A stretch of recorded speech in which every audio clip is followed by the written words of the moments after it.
तो स्टूडेंट्स, आज हम लोगों ने chapter 5 elasticity of demand start कर दिया है और इसका एक फर्स्ट वीडियो आप लोग देख चुके हैं जिसमें हमने ये समझा था कि प्राइस इलास्टिसिटी ऑफ डिमांड क्या होता है ना। तो इलास्टिसिटी का मीनिंग होता है कि रिस्पॉन्सिवनेस, मतलब कितना रिस्पॉन्ड कर रहे हैं। यदि प्राइस चेंज होती है, प्राइस इलास्टिसिटी का मतलब होगा यदि प्राइस चेंज हो रही है तो उसका डिमांड पर कितना इफेक्ट पड़ेगा, राइट। लॉ ऑफ डिमांड क्या था, क्या इफेक्ट पड़ेगा, मतलब कि डिमांड इंक्रीज होगी या डिक्रीज होगी, ये लॉ ऑफ डिमांड बताता था, है ना। इलास्टिसिटी ऑफ डिमांड क्या बताएगा कि कितना होगा, ठीक है।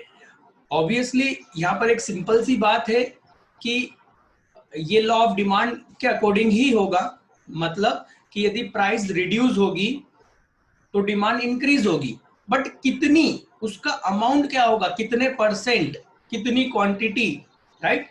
यहाँ पर नंबर की बात की जा रही है, वहां डायरेक्शन की बात की जा रही थी, ठीक है ना।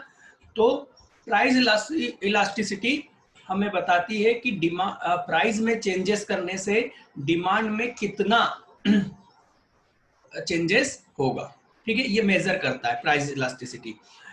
हम सिंपल वर्ड्स में यदि आप ध्यान रखना चाहें तो आप इसको बोलना, it is refer two degree of responsiveness, है ना। बस ये रिस्पॉन्सिवनेस याद रखना कि इलास्टिसिटी क्या है, रिस्पॉन्सिवनेस है, मतलब रिस्पॉन्स बताता है। जैसे मैंने आपको एक एग्जांपल दिया था कि आपने किसी को कुछ कहा और उसने आपका जवाब दिया, तो हम कहेंगे कि उसने आपको रिस्पॉन्ड करा, राइट। और यदि वो रिस्पॉन्स नहीं कर रहा है तो क्या कहेंगे, अरे ये तो बेटा रिस्पॉन्स ही नहीं करता है ना। तो प्राइस का कितना कमोडिटी के रिस्पॉन्स मिलता है, हम ये इसमें चेक करते हैं, ठीक। इसमें 3 मेथड है, उसमें से सबसे पहली मेथड मैं बता रहा हूँ, नोट्स के अकॉर्डिंग नहीं जाना, क्योंकि नोट्स दूसरे तरीके से बनाया जाता है और एक्सप्लेनेशन दूसरा होता है, ठीक है। कुछ चीज समझाना जरूरी है, जैसे कि ये परसेंटेज मेथड, इसको मेजर करने का एक तरीका है। अब परसेंटेज मेथड में हम क्या करते हैं, हम 2 चीजों का परसेंटेज निकालेंगे, ठीक है, जो कि मैं आपको अब बोर्ड पे बताने वाला हूँ, ठीक है। अब full screen, oh shit, full screen कैसे होगी इसमें। तो स्टूडेंट, हम लोग देख रहे हैं प्राइस इलास्टिसिटी, राइट। तो प्राइस इलास्टिसिटी में मैंने क्या कहा, यहाँ पर आप ध्यान से देखना, ये हो गया पी, ठीक। और पी हमारा है 100 रुपीज, कितना है, ये सब रुपीज में चलेगा, ठीक है ना। अब मैं बार बार नहीं बोलूंगा, ये रुपीज में, प्राइस हम रुपीज में एक्सप्रेस करेंगे, ठीक है। तो पी मतलब प्राइस हमारी कितनी है, 100 रुपीज, और हमारी जो क्वांटिटी है, डिमांड क्वांटिटी, राइट, डी।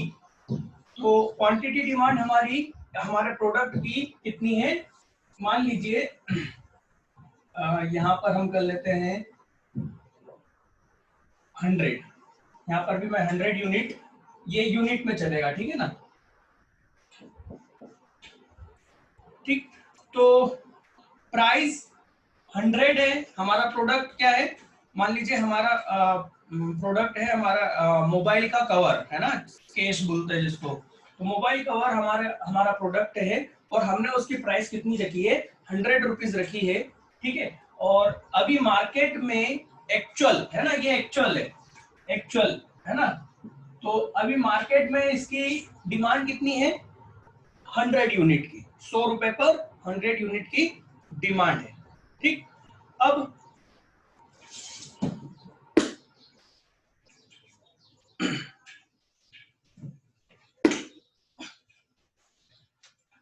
अब इसमें हम इसकी प्राइस चेंज करते हैं, ठीक है।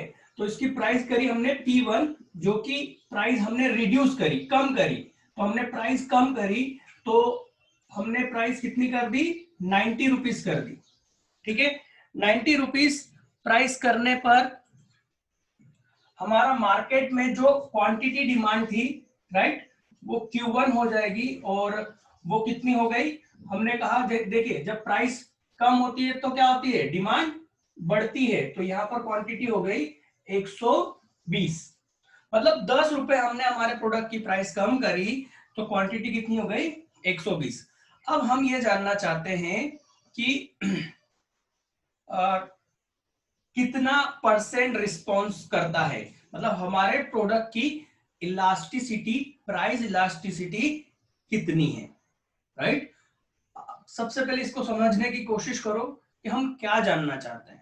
हम जानना चाहते हैं कि हमारे प्रोडक्ट की प्राइस इलास्टिसिटी कितनी है, मतलब हमारा प्रोडक्ट, जब हमारे प्रोडक्ट की हम प्राइस चेंज करेंगे तो उसकी जो डिमांड है उस पर कितना असर होगा, ये हम चेक करना चाह रहे हैं। तो सर हमने तो ये चेक कर ही लिया ना कि हमने इतनी प्राइस करी तो इतनी डिमांड हो गई, तो इसको हम क्या कह रहे हैं, ये एक बार का सर्वे करके हम अपनी प्राइस इलास्टिसिटी निकाल लेंगे, और जब कभी भी हमको प्राइस चेंज करनी होगी तो ये जो अभी हम इलास्टिसिटी निकालेंगे उसके अकॉर्डिंग हम डिसीजन लेंगे। ठीक है, चलिए यहाँ पर देखते हैं।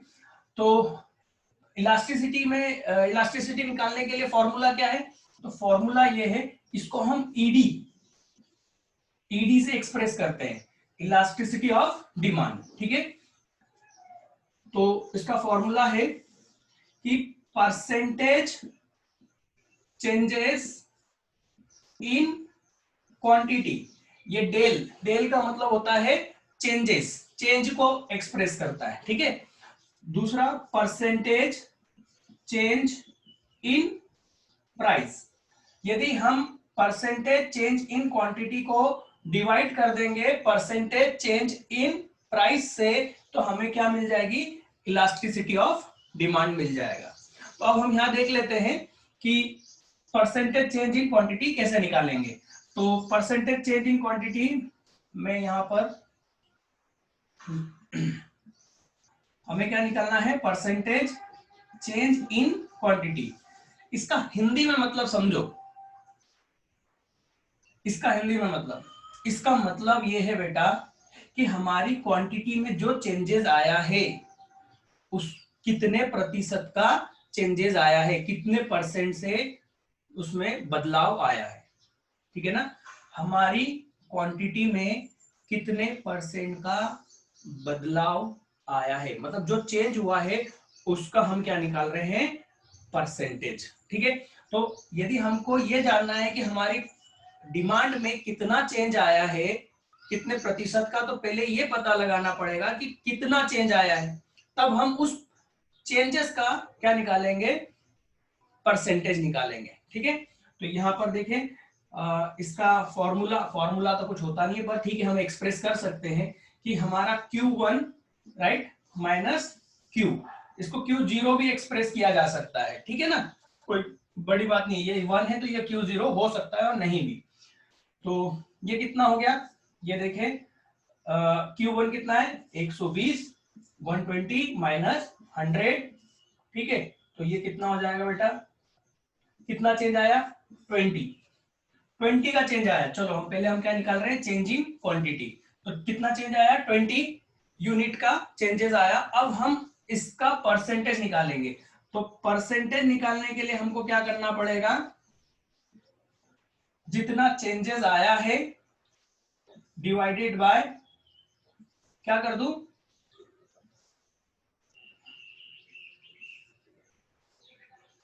100। ठीक है, इंटू 100 भी होगा। ओ सॉरी, यहाँ पर एक सेकेंड यहाँ ध्यान देना, मेरे दिमाग में कुछ और चल रहा था कि स्क्रीन पे कैसा दिख रहा है। एक्चुअल में कैमरा सामने है और आप लोग मुझे यहाँ पर स्क्रीन पे देख रहे हैं, तो वो दिमाग में ये चल रहा है कि स्क्रीन पे कैसा दिख रहा है। चलिए यहाँ देखें, परसेंटेज कैसे निकालते हैं भाई, मेरे को क्या निकालना है कि 20% कितना, ये कितना परसेंट है, ये 20 आखिर कितना परसेंट है। तो मेरे को क्या करना पड़ेगा, जितना चेंज हुआ है, तो मेरे को यहाँ पर फॉर्मूला बन जाएगा change in quantity divided by actual quantity. तो एक्चुअल क्वांटिटी कितनी है, क्यू कितना है 100 इंटू 100। ये 100 क्यों, परसेंटेज निकालने के लिए 100 करा है अपन ने। ठीक है ना, तो यहाँ पर ये हो गया चेंज इन क्वांटिटी है 20 और हमारी एक्चुअल क्वांटिटी मतलब देखो बेटा हम यहां से यहां आए हैं है ना, हम जब यहां से यहां आए हैं तो चेंजेस क्या होगा, ये इसके बीच की दूरी क्या हो गई, चेंजेस हो गई, ठीक है। और कहां से, यहां से, तो परसेंटेज इस पर निकलेगा, जहां से हमने चेंजेस चालू करा है वहां से हमारा क्या निकलेगा, परसेंटेज। एक्चुअल में हम ये 100 से परसेंटेज निकालना चाह रहे हैं कि हम अभी यहां खड़े थे तो यहां से जब यहां आते हैं तो कितना परसेंट चेंज हुआ, ठीक है। तो Q कितना है 100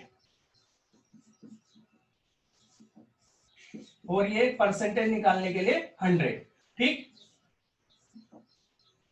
तो कितना आया आंसर 20%, ठीक। तो हमारी डिमांड में 20% का क्या आया, चेंजेस आया, ठीक। अब हम क्या देख रहे हैं, चेंज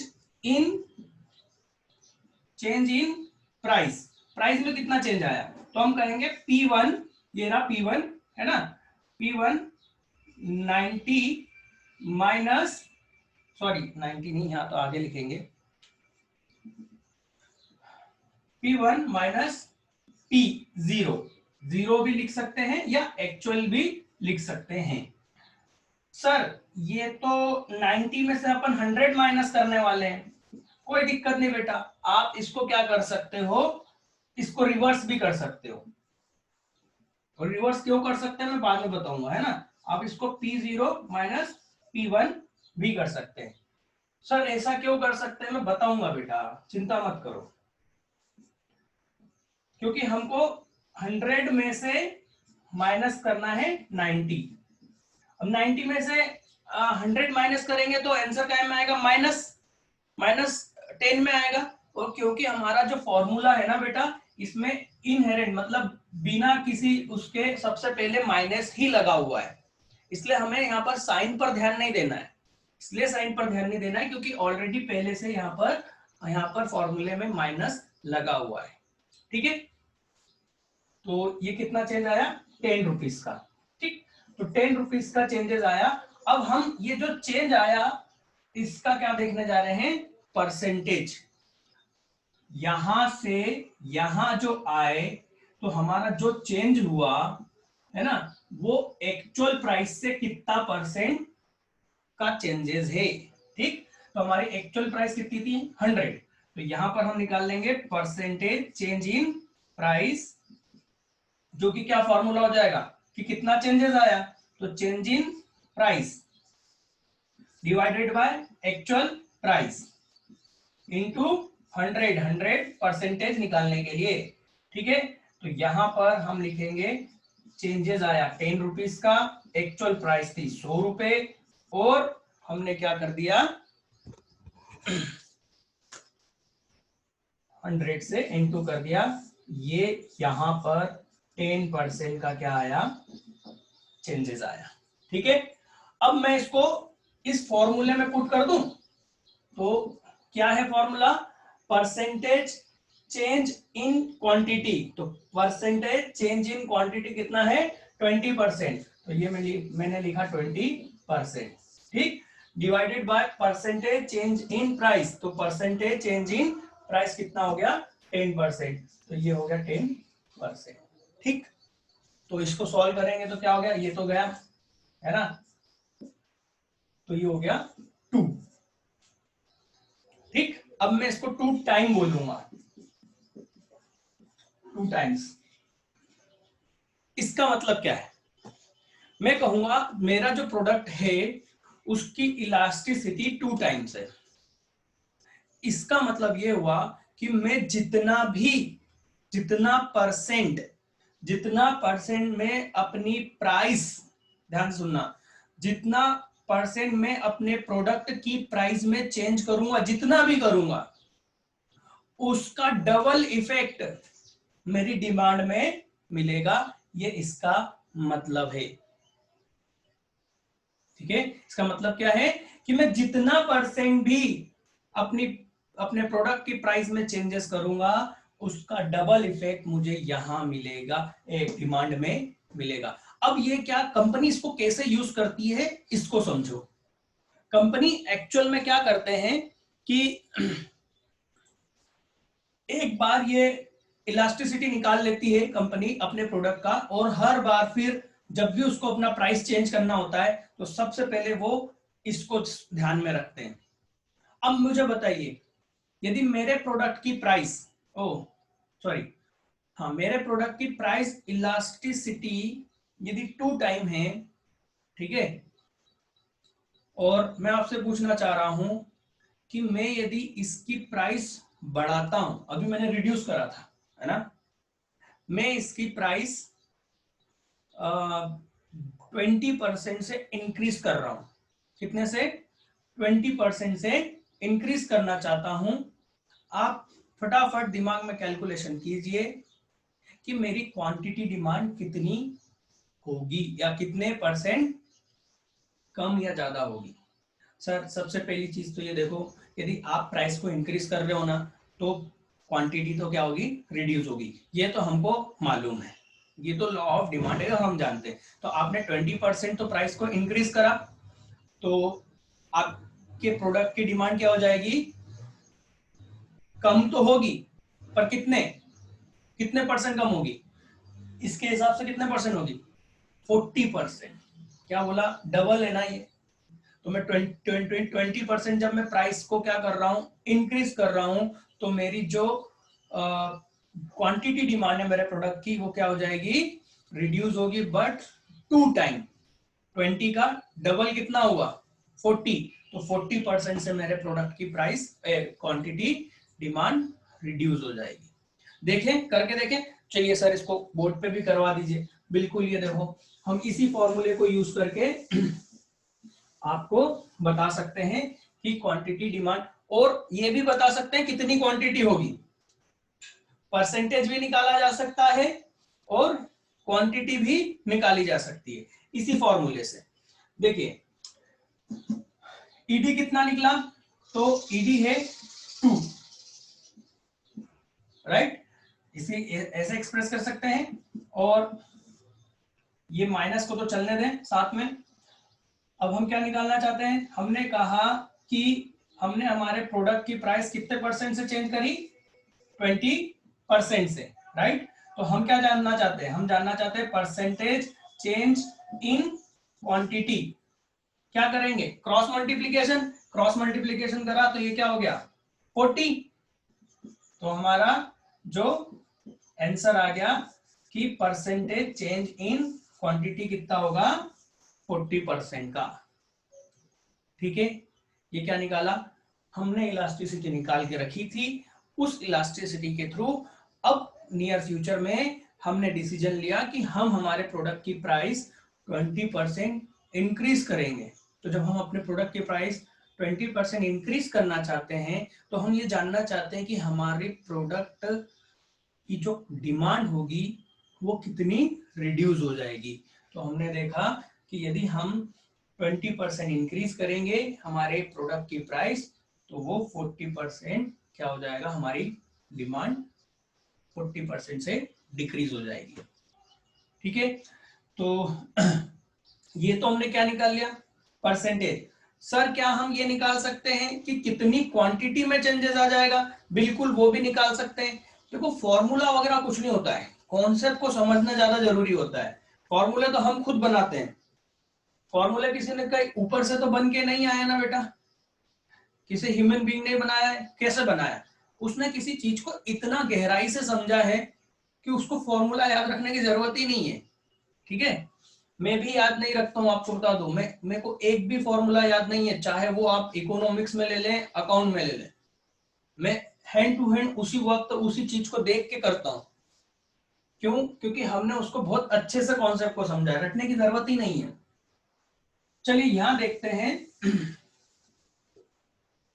हम ये जानना चाहते हैं सर कि ये इसको यहीं रखते हैं ना सर, हम जानना चाहते हैं यदि हमारे प्रोडक्ट की प्राइस 100 है, ठीक है, और हमारी जो क्वांटिटी है वो अभी 100 यूनिट की है, हम अपने प्रोडक्ट की प्राइस को कितना इंक्रीज कर रहे हैं, 120 कर दिया हमने, है ना। तो हम ये जानना चाहते हैं कि हमारा Q1 का मतलब क्या हुआ कि ये प्राइस बढ़ने पर इस प्राइस पर हमारी क्वांटिटी डिमांड कितनी रहेगी, ये आप बता दें सर। मैंने बोला बिल्कुल बता दूंगा, पर बेटा उसके लिए मेरे को आप ये बताओ कि आपका ईडी कितना है, इलास्टिसिटी ऑफ डिमांड कितना है। तो आपने कहा सर मेरा इलास्टिसिटी ऑफ डिमांड 3 टाइम है। कितना है, 3 टाइम है। मैं समझ गया, चलिए ठीक है। तो मैंने इस फॉर्मूले को ही यूज करा कि मेरा ईडी कितना है, 3 टाइम, राइट। और मुझे क्या चाहिए, मुझे चाहिए परसेंटेज चेंज इन क्वांटिटी। या इस फॉर्मूले को एक और तरीके से लिखा जा सकता है, जरा देखना है ना। ये परसेंटेज चेंज इन को कैसे कैसे लिखते हैं हम, जरा परसेंटेज चेंज इन क्वांटिटी को हम किस तरीके से एक्सप्रेस करते हैं। इसको हम एक्सप्रेस कर सकते हैं ये,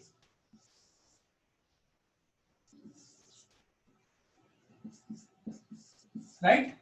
और परसेंटेज चेंज इन प्राइस को change in P divided by P into 100, ठीक। ये जो लिखा हुआ है ये रहा, ये जो लिखा हुआ है नीचे वो ये रहा। तो इसका मतलब तो ये हो गया ना,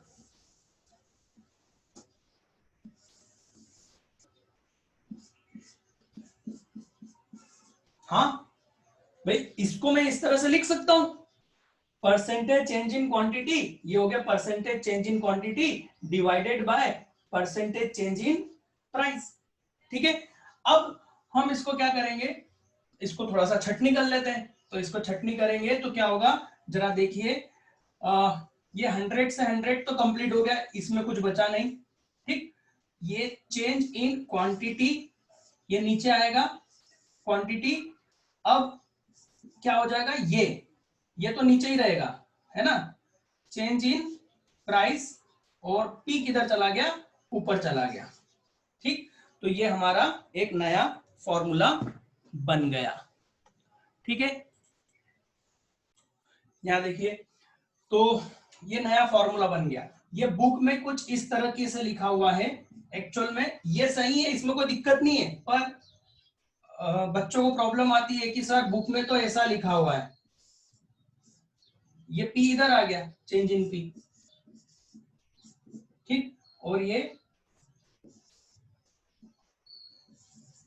ठीक ऐसे भी लिख सकता हूं, बस इसको क्या करा, इधर कर दिया, ये कर दिया। ये एक नया फॉर्मूला आपका जनरेट हो गया, किस चीज के लिए, जब आपको कोई चीज परसेंटेज में ना जानते हुए काय में चाहिए, अमाउंट में चाहिए, है ना। जैसे ये P1 120 रुपए है, तो हम ये जानना चाहते हैं कि क्वांटिटी कितनी होगी सर, आपको हमको अमाउंट बता दो क्वांटिटी कितनी होगी, हमको परसेंटेज नहीं समझ में आता। तो उस समय हम इस फॉर्मूले को यूज करेंगे, और ये फॉर्मूला कहां से आया, यहीं से बना है, ठीक है ना। ये भी एक्सप्लेन कराया अपन ने नोट्स में, वो अपन देख लेंगे। मैं अब इसको हटा रहा हूं यहां से, ठीक है। तो हम कौन सा फॉर्मूला यूज करेंगे सर, हम ये वाला फॉर्मूला यूज करेंगे, change in quantity divided by change in price into P। बेटा ये याद रखना, ये वाला फॉर्मूला ऑब्जेक्टिव्स में पूछा जाता है, PQ। तो अब हमारे पास में क्या क्या है सर, हमारी ईडी हमको बताया था 3 टाइम है, बिल्कुल। और चेंज इन क्वांटिटी सर हमको नहीं मालूम है, ओके। चेंज इन प्राइस हाँ मालूम है, 20 रुपीज का क्या आया, चेंज आया। और एक्चुअल कितना था प्राइस, 100, और एक्चुअल क्वांटिटी कितनी थी, 100, ठीक है। तो हम यहाँ पर क्या करेंगे, ये कंप्लीट हो गया, ठीक। यहाँ पर इस तरीके से हम लिख सकते हैं, ये मैथ्स में आपने समझा होगा, क्रॉस मल्टीप्लीकेशन होगा तो ये होगा 60, और चेंज इन क्वांटिटी क्या हो गया, 60। तो सर चेंज इन क्वांटिटी हो गया 60, मतलब 60%, यदि हम 20 रुपए बढ़ाते हैं तो हमारी जो क्वांटिटी होगी वो एक्चुअल पोजीशन से, ध्यान से सुनना, एक्चुअल पोजीशन से 60 यूनिट क्या हो जाएगी, कम हो जाएगी। तो एक्चुअल में होगी कितनी, Q1 होगा कितना, तो Q1 क्या है, तो Q1 अब हमको क्या निकालना है, ये हमने इन दोनों के बीच का डिफरेंस निकाल लिया बेटा। तो इन दोनों के बीच का डिफरेंस कितना है, 60। तो Q1 कितना हो गया, इसमें जोड़ दो, तो ये हो गया 1, सॉरी माइनस कर दो, माइनस कर दो, तो ये कितना हो जाएगा 40। सर माइनस क्यों करा, बेटा प्राइस इंक्रीज हो रहा है ना, तो हम क्वांटिटी को हमको क्या करना पड़ेगा, रिड्यूस करना पड़ेगा। यदि यहाँ प्राइस डिक्रीज होता तो मैं इसको क्या करता, ऐड करता, है ना। तो हमारी Q1 कितना हो गया 40, ठीक है। सर इसका भी कोई फॉर्मूला होगा ना, अरे यार बेटा चेंजिंग कैसे निकालते हो, मेरे को बताओ, चेंजिंग कैसे निकालते हो। चेंजिंग निकालने के लिए आप क्या करते हो, जो एक्चुअल है उसमें से जो बाद में चेंज करने के बाद में होगा Q1 माइनस करते हो, है ना। अब यहाँ पर चीजें पुट कर दो, तो ये चेंजिंग कितना है 60 है, ठीक, और Q1 कितना है 100 है, ठीक, और आपको निकालना क्या है Q1, ठीक है। तो ये इधर ले जाओ, इधर भी ले जाओ, फाइनल हो जाएगा, ये इधर आ गया, तो ये हो गया 60 माइनस 100 और ये माइनस, ठीक, तो ये कितना हो गया 40, माइनस का 40 और ये माइनस का Q1, तो ये दोनों प्लस हो गए, तो आपका Q1 कितना हो गया 40, ये देखिए, ठीक। तो वैसे सच बताऊं, इतना एमपी बोर्ड नहीं जाता है, ठीक है, और सीबीएसई का तो इससे भी कई गुना लेवल है, ठीक। बट हम अभी क्या करेंगे, केवल थोड़ा सा समझेंगे, क्योंकि हो सकता है फॉर्मूले पूछ ले। मैंने कहा ना ये वाला फॉर्मूला ऑब्जेक्टिव में पूछा जा सकता है कि कौन सा ईडी का फॉर्मूला है, तो आपको ये ध्यान रहना चाहिए, परसेंटेज चेंज वाला ध्यान रहना चाहिए, और हो सकता है 2-3 नंबर में ये एक छोटा मोटा कोई सा क्वेश्चन आपको दे दे, कोई बड़ी बात नहीं है। हालांकि अभी तक तो नहीं पूछा गया है, पर पूछ सकते हैं, कोई बड़ी चीज नहीं है। इसलिए याद रखिए एमपी बोर्ड बहुत इजी चीज पूछता है, टफ नहीं पूछता, ठीक। तो हमें तो वो इजी चीज ढूंढना है जो सिलेबस में हो, तो ये इजी है। अब कुछ बच्चे सोच रहे होंगे सर ये इजी है तो टफ किसको बोलेंगे, टफ तो आप सीबीएसई में देखो, है ना। तो बच्चे ये हो गया, ये हमारा कंप्लीट, और इसको आप नोट्स में देख सकते हैं। मैं आप लोगों को शेयर करके बताता हूं, ठीक, ये देखिए